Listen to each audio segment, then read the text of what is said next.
It's king of the casuals. UFC 285. I don't know what else there is to say, but perhaps this may be the most stacked card that we've seen in quite a long time.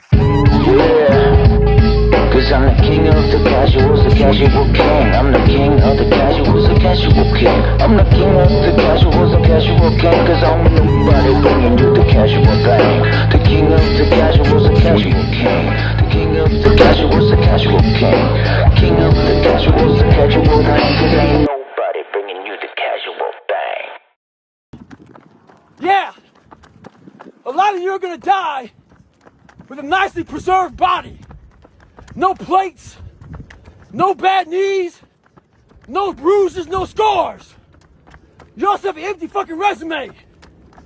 Stay hard. All right, co-main event: Valentina Shevchenko versus Alexa Grasso. Well, obviously, Shevchenko's pound for pound, in my opinion, the best mixed martial artist out there. But everybody's got a puncher's chance, and she's fighting somebody who has knockout power, actually. I'm still going to go with Shevchenko because I think she's just too good of a fighter. Here we go. I'm going to say Shevchenko in round 5 by submission. Okay. I'm going to go Shevchenko, KO, TKO within 3.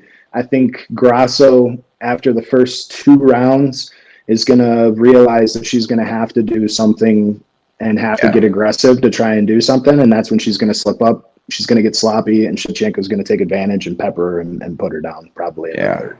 I agree. Nately. Yeah, I'm going to go Shevchenko, 5-round decision. I think she'll just have the edge. I think it would, I don't know. I can see it going a couple different ways, but the way I think it'll go is they're going to keep it standing, and Shevchenko, being the technician that she is going to have the upper hand and squeeze out a decision. Yeah, that's a good. That's a pretty good bet. All right, here we go. The main event, the moment we've all been waiting for, the return of Johnny Bones Jones at heavyweight, though, which he's looking at. Yeah, there was. I saw that they had a little roundtable of guys that have all lost to Jones at 205, from DC to Anthony Smith to all of them, Dominic Reyes, and then Rashad. Yeah, and they all had different things to say. They all did say they were surprised that Jones looked a little soft. I don't think that matters, but because I think this fight is all about. If I'm to take Ciryl Gane's entire career that I've seen, which isn't that much, he's probably the best technically in terms of movement and striking at the heavyweight division on his feet, best kickboxer. But Francis Ngannou, who he's strong, wrestled him quite easily, and Francis Ngannou is a novice at wrestling compared to Jon Jones. Now, I'm guessing that Francis Ngannou is stronger than Jon Jones, but I don't know. Jon Jones looks pretty strong. Well, and that's the thing, right? Though we gotta take into account is his brothers. Like he's probably got ungodly strength. Both of his brothers were in the NFL. Like that family has different strength, and so I mean, Jon probably doesn't have the strength that Francis does, but it's not that far off. No, but he's got the technique of wrestling. The one thing Jon Jones does not have and never has is, and he doesn't need it because he's got all the other tools, but he doesn't have power in his hands. But he has powers in his elbows and his knees and in his kicks. He's really good with angles, right? Yeah. He takes the right angles to hit you in the right spot, and he's very good at putting his shots exactly where he wants them to go. Yeah, his distance control is unbelievable too. And I can't even believe that he still has the reach advantage. I know. And he's now in the heavyweight division where you see guys who are just, monsters. They may as well be dinosaurs. They're that big. And it all comes down to, we've seen Jones take the best of a few guys' punches. DC cracked him a couple times. Alexander Gustafsson cracked him a couple times. Dominic Reyes cracked him quite a few times. Dos Santos. Dos Santos. Oh yeah, Jesus. And that fight. Dos Santos hits just as hard as Cyril Gane. I would put that up against. That's an I would say interesting call. that any day. But guy he's is not so nearly strong. as technically savvy as Cyril Gane, though. No. And here's my question: if it decides to take him down early, can Cyril Gane, has he fixed his wrestling game? Not enough. I mean, he would have to. I mean, Jones isn't a NCAA champion, right? But he's a JUCO champion wrestler. He's good. And he's the first person to take down DC, and DC is an Olympic wrestler. There's a reason why he was able to do that, and it's one because of his size and length and his ability to really get in on those shots and really penetrate for those shots. He's smart, but I don't think Jones goes for the takedown initially. I think he feels out Cyril, watches his movement in the first round, tries to throw a couple of fun things, make people excited, and then into the second and third round, I think you see Jones start to take him down and see what he can do. Yeah, I agree. I agree. And You know it's what? going to be a Cyril very Gane's methodic fight. Yeah, he's not going to come out and try and take him down the first round because Cyril Gane will be too ready for that, and he'll get tired though. Then he'll take him down. I think what's going to happen is I think they'll stay at distance. I think John Jones will throw those kicks to his legs to take out his movement. As soon as they start to see his movements compromised, then they'll start to move in for the takedowns because he can't get out of the way as fast. So here's my argument for that, though. Cyril Gane can go tit for tat all day long with leg kicks. No, I agree. John Jones I agree. is going to also then have a shitty leg because I think Cyril Gane's leg kicks are probably harder than John. John Jones has bird legs. That's And true. so I don't know if he's been kicked in the leg with the power of a Cyril Gane before. I'm trying to think. Yeah, Dos Santos. Guys, you keep saying Dos Santos could easily have fought at heavyweight. Didn't Didn't he And fight he- at 185 at one point? Yeah. Jeez. But I'm just saying, that guy's power at 205 was unbelievable. And it's for a reason, because he should have been a heavyweight, right? Yeah. So, and his kicks, you ask anybody. No, I know, that I've has seen fought him. I against agree. that guy, Yeah, his kicks they're are some big. of the strongest kicks you've ever seen, right? So I don't think that this is going to be foreign territory strength-wise coming at Jones or technical ability coming at Jones. I think over his career, he has fought guys who are just as technically sound as Cyril Gane, who had hit just as hard as Cyril Gane, or kicked just as hard as Cyril Gane, except for Jones has been able to outwit, outsmart, and outfight all of them. So, again, I'm not a huge John Jones fan. How tall is Dos Santos? 6'2". Yeah, okay. I mean, it's Cyril Gane when they looks huge. Well, yeah, he is an action figure. You know what I mean? Like It's he so- looks like an actual heavyweight. Jones to me looks Jones sort of is a like a heavyweight. heavyweight. He is. Jones is a but heavyweight. Well, the thing that's killing me is the unknowns. We haven't seen John Jones fight in 3 years. I don't know what he's going to look like 40 pounds heavier. slower. He'll be slower. That's a fact.